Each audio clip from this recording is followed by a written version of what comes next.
સુરત શહેરના ભેસ્તાન વિસ્તારમાં ગેરકાયદેસર પાણીનું વેચાણ, પાણી માફિયાઓ સામે સ્થાનિકોનો વિરોધ। સુરત શહેરમાં હવે ડિંડોલી પછી ભેસ્તાન વિસ્તારમાં પાણીનું ગેરકાયદેસર વેચાણ કરનાર માફિયાઓ સામે સ્થાનિકોએ મોરચો ખોલ્યો છે। મંગલમૂર્તિ સોસાયટી નજીક મોટા પ્રમાણમાં પાણીનો ગેરકાયદેસર વેપાર ચાલી રહ્યો છે, જેને લીધે આજે સ્થાનિકોએ વિરોધ નોંધાવ્યો। ડિંડોલી પછી ભેસ્તાનનું નામ સામે આવ્યું છે। ગેરકાયદેસર રીતે બોરિંગ બનાવીને થઈ રહ્યું છે પાણીનું ખનન। મંગલમૂર્તિ સોસાયટી પાસે મોટા પ્રમાણમાં થઈ રહ્યું છે પાણીનો ગેરકાયદેસર વેપાર।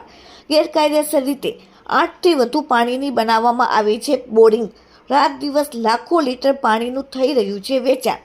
રહેઠાણ વિસ્તારમાંથી મોટા પ્રમાણમાં પાણીના ટેન્કરો બેફામ પસાર થતા સ્થાનિકોને અકસ્માત થવાનો ભય। મોટા પ્રમાણમાં પાણીનું ખનન કરીને મિલોને પહોંચાડવામાં આવે છે પાણી ખનન માફિયાઓ ગેરકાયદેસર પાણીનું વેચાણ કરીને લાખો રૂપિયાની કમાણી કરી રહ્યા છે। હાલમાં સ્થાનિકોએ પાણીના ટેન્કરોના ત્રાસથી મુક્તિ આપવા બોરિંગ ચાલકો સામે વિરોધ નોંધાવ્યો। એટલું જ નહીં, આસપાસના સ્થાનિકોએ જમા થઈને બંધ કરો, ગેરકાયદેસર પાણી બંધ કરો, પાણી માફિયાઓ દૂર રહોના નારા લગાવી અને વિરોધ નોંધાવ્યો।